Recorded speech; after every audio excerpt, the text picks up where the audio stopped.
नमस्कार, मैं हूं अंकुर और आप देख रहे हैं सत्य हिंदी। एक नजर डाल लेते हैं अब तक की सुर्खियों।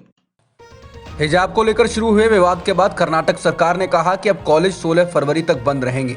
बता दें कि इससे पहले भी स्कूल और कॉलेजों को 3 दिन के लिए बंद रखना पड़ा था। राज्य सरकार ने आदेश दिया है कि इन कॉलेजों के खुलने तक यहां ऑनलाइन पढ़ाई कराई जाए। कक्षा 1 से कक्षा 10 तक के स्कूल सोमवार से खुलेंगे, जबकि सरकार की ओर से ये नहीं बताया गया है कि कक्षा 11 और 12 के लिए क्या निर्देश हैं। इस मामले में मुख्यमंत्री बसवराज बोम्मई हालात की समीक्षा के लिए शनिवार को सभी जिलों के उपायुक्तों, पुलिस अधीक्षकों सहित जिला पंचायतों के आला अफसरों के साथ वीडियो कॉन्फ्रेंसिंग के जरिए कॉलेज परिसर और क्लास में हिजाब पहनने की मुस्लिम छात्राओं की मांग को लेकर जारी तनाव के बीच कर्नाटक के 3 शहरों में पुलिस ने फ्लैग मार्च किया। पुलिस ने उडुपी, चित्रदुर्ग और डोड्डा बल्लापुरा में फ्लैग मार्च किया। कानून व्यवस्था बनाए रखने के लिए फ्लैग मार्च के बीच कर्नाटक हाईकोर्ट ने कहा कि वो सोमवार को हिजाब प्रतिबंधों को चुनौती देने वाली याचिकाओं पर सुनवाई फिर से शुरू करेगा। हाईकोर्ट ने अपने पिछले आदेश में कहा था कि शैक्षणिक संस्थानों के अंदर किसी भी धार्मिक पोशाक, चाहे भगवा शॉल हो या हिजाब की अनुमति नहीं होगी। कर्नाटक हिजाब विवाद को लेकर अब अंतर्राष्ट्रीय स्तर पर टिप्पणियां आने लगी हैं। हिजाब पर बैन को लेकर विदेशों में धार्मिक स्वतंत्रता की निगरानी करने वाली अमेरिकी सरकार की एक संस्था ने कर्नाटक सरकार की आलोचना की। इंटरनेशनल रिलीजियस फ्रीडम के राजदूत रशद हुसैन ने ट्वीट कर कहा, स्कूलों में हिजाब पर रोक धार्मिक आज़ादी का उल्लंघन करती है। उन्होंने कहा कि धार्मिक आज़ादी में किसी को भी अपनी धार्मिक पोशाक चुनने की स्वतंत्रता शामिल है। भारत के कर्नाटक राज्य को धार्मिक पोशाकें तय नहीं करनी चाहिए। स्कूलों में हिजाब पर प्रतिबंध धार्मिक स्वतंत्रता का उल्लंघन करती है, ये महिलाओं को हाशिए पर डालता है। उत्तर प्रदेश में दूसरे चरण के लिए और उत्तराखंड और गोवा में चुनाव प्रचार आज शाम 5 बजे थम जाएगा। उत्तर प्रदेश में दूसरे चरण में 55 सीटों पर मतदान होना है, जबकि पहले चरण में 58 सीटों पर वोटिंग हुई थी। पहले चरण में धीमी रफ्तार के बाद मतदान तेज हुआ था और 60% वोटिंग हुई थी।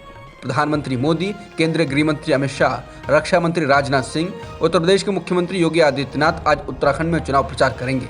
कांग्रेस की महासचिव प्रियंका गांधी वाड्रा भी खटीमा, हल्द्वानी और श्रीनगर में चुनावी जनसभा को संबोधित करेंगी।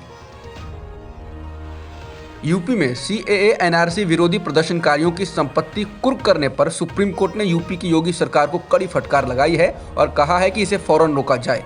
ये निर्धारित कानून का खुला उल्लंघन है। जस्टिस डीवाई चंद्रचूड़ और जस्टिस सूर्यकांत की बेंच ने शुक्रवार को कहा कि उत्तर प्रदेश सरकार ने आरोपियों की संपत्ति को कुर्क करने के लिए कार्यवाही करने में शिकायतकर्ता, निर्णायक और अभियोजक की तरह काम किया है। अदालत ने यूपी सरकार से कहा ये कार्यवाही वापस ले लें या हम इस अदालत द्वारा निर्धारित कानून का उल्लंघन करने के लिए इसे रद्द कर देंगे।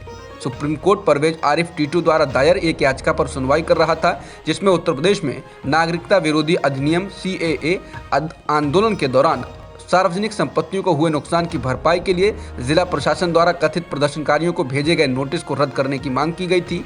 राज्य से इसका जवाब मांगा गया है। पिछले कुछ दिनों से राष्ट्रीय राजनीति में आने के संकेत देने वाले तेलंगाना के मुख्यमंत्री के चंद्रशेखर राव यानी केसीआर ने एक बार फिर पीएम मोदी को घेरा है। इस बार उन्होंने एक जनसभा को संबोधित करते हुए कहा कि अगर केंद्र की एनडीए सरकार राज्य के विकास में सहयोग करने में विफल रहती है तो वे पीएम मोदी को सत्ता से बेदखल करने के लिए राष्ट्रीय राजनीति में आने को तैयार हैं।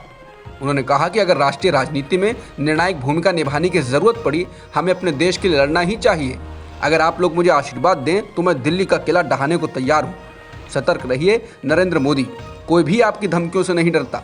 बता दें, इससे पहले वो कह चुके हैं कि वो बीजेपी को बंगाल की खाड़ी में फेंक देंगे। तेलंगाना के मुख्यमंत्री के चंद्रशेखर राव ने जनगांव जिले के यशवंतपुर में जनसभा को संबोधित करते हुए केंद्र सरकार को घेरते हुए कहा कि आप हमें राष्ट्रीय परियोजना नहीं दे रहे हैं, आप हमें मेडिकल कॉलेज नहीं दे रहे हैं। अगर आप हमें सहयोग नहीं देंगे तो कोई बात नहीं, हम आपको सत्ता से बेदखल करेंगे और एक ऐसी सरकार लेकर आएंगे जो हमारी मदद करे। इसके साथ ही उन्होंने पीएम मोदी के किसानों की आय दोगुनी करने के वादे का मजाक उड़ाया और कहा कि पेट्रोल, डीजल और खाद की बढ़ती कीमतों की वजह से किसानों का खर्चा दोगुना हो गया है। बीते 24 घंटों में कोरोना संक्रमण के 50,407 नए मामले सामने आए हैं। कल कोरोना के 58,077 मामले सामने आए थे। इस तरह एक बार फिर कोरोना के मामलों में बड़ी गिरावट देखने को मिली है। एक्टिव मामलों का आंकड़ा घटकर 6,10,443 हो गया है। हर दिन का पॉजिटिविटी रेट 3.48% है, जबकि साप्ताहिक पॉजिटिविटी रेट 5.07% हो चुका है।